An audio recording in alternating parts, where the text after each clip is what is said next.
Вот подняли на 3 блока, положили мурлат, уже выставили стропила бантами. Вот. Вся такая часть, конечно, происходила. Делал свою работу, а папа потихонечку делал здесь стропила. В середине тоже уже все обштукатурил мой дядя. Вот. Помог в развитии мастерской, обштукатурил в середине. Взяли мы вот такой вот металл на крышу. Не стали придумывать ничего там. Думали металлочерепицу, но там немножко дороговато получается. Взяли обычный металлопрофиль. 0,4 металла, толщина. Конек, ветровая планка. Это доски, которые пойдут на решетку. Широкие доски мы будем обрезать погружной пилой, распускать на 2 части. Поставим вот один козел, второй козел. Сейчас покажу видео. Я закрыл пальцем, чтобы не дул ветер. Вот лежит маурлат. Были закладные шпильки через блоки. То есть прикручен, получается, маурлат туда вот.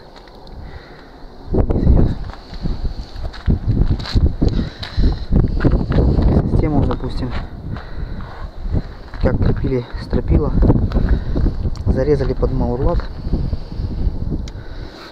крепили на шурупы где-то 100. Сначала сверлили дырку 4, потом шурупом загоняли с одной стороны 2 штуки, здесь сверху, с другой стороны. Так само спуск на кобылке тоже подкрепили шурупами. То есть вот таким вот. Потом натянули ниточку. Вот, и по нитке обрезались кобылки.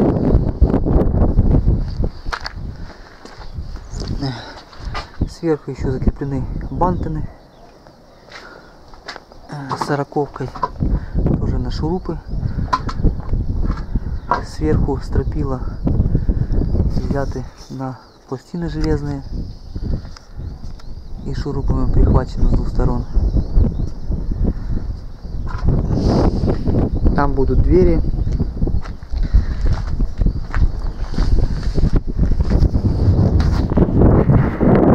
Ну, с левой стороны у нас вот здесь будем сушку для дерева делать.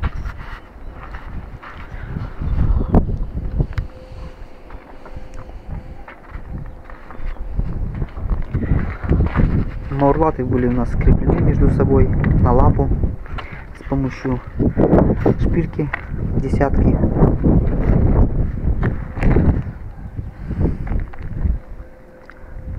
Просто.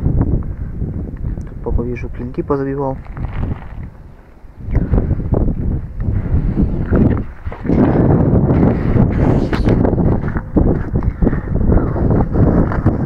Выравнивал.